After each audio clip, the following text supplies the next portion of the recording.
Chapter 40. When Stanley found an onion the night before, he didn't question how it had come to be there.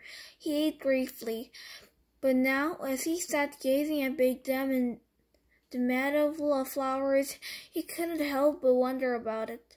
If there was one wild onion, there could be more.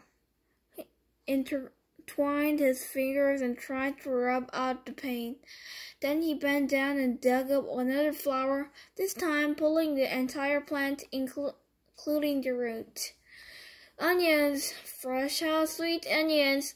Sam called as Mary Lou pulled the cart down Main Street. 8 cents a dozen. It was a beautiful spring morning. The sky was painted pale blue and pink, the same color as the lake and the peach trees along its shore. Mrs. Gladys Tennyson was wearing just her nightgown and robe as she came running down the street after Sam. Mrs. Tennyson was normally a very proper woman who never went out in public without dressing up in fine clothes and a hat, so it was quite surprising to people of Green Lake to see her running past them. "Sam!" she shouted. "Whoa, Mary Lou," said Sam, stopping his mull-on cart. "Good morning, Mrs. Tennyson," he said. "How's little Becky going?" Gladys Tennyson was all smiles. "I think she's gonna be all right. It's fever broke about an hour ago. Thanks for you. I'm sure the good Lord and Doc Hawthorne deserve most of the credit." "The good Lord, yes," agreed Mrs. Tennyson, "but not Dr. Hawthorne. That quack wanted to put leeches on her stomach. Leeches, my word! He said that would suck out the bad blood. Now you tell me, how a leech know good blood from bad blood?" "I don't know," said Sam. "It was your onion tonic," said Mrs. Tennyson. "That was safer."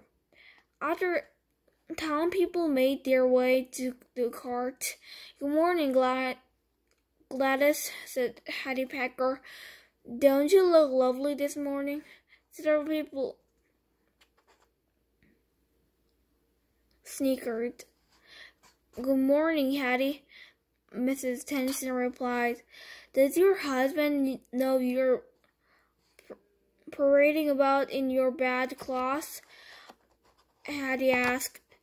There was more sneakers.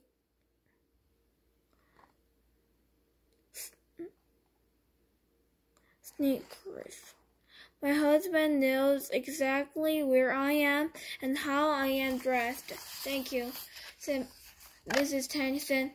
"We have both been up all night and half the morning with Rebecca.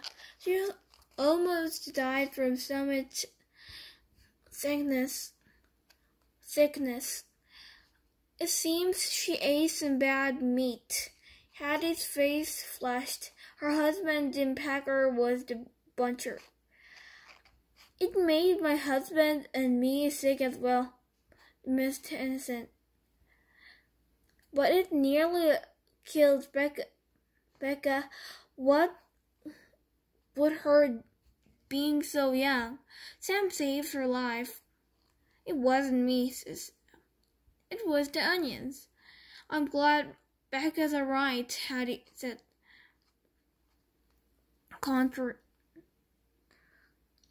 contritely. "I keep telling Jim he needs to wash his knives. said Mr. Pike, who owned the general store.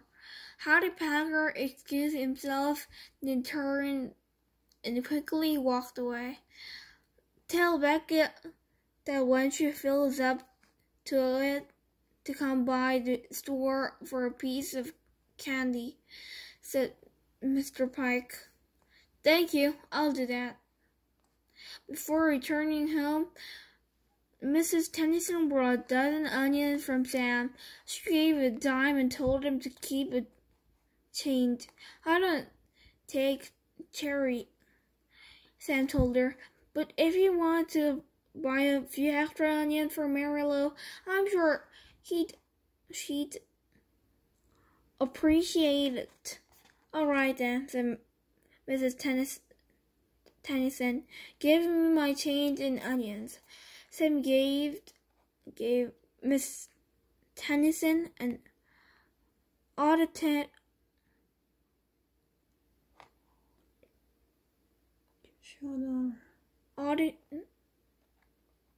auditionary onions, and she fed them one at a time to Mary Lou.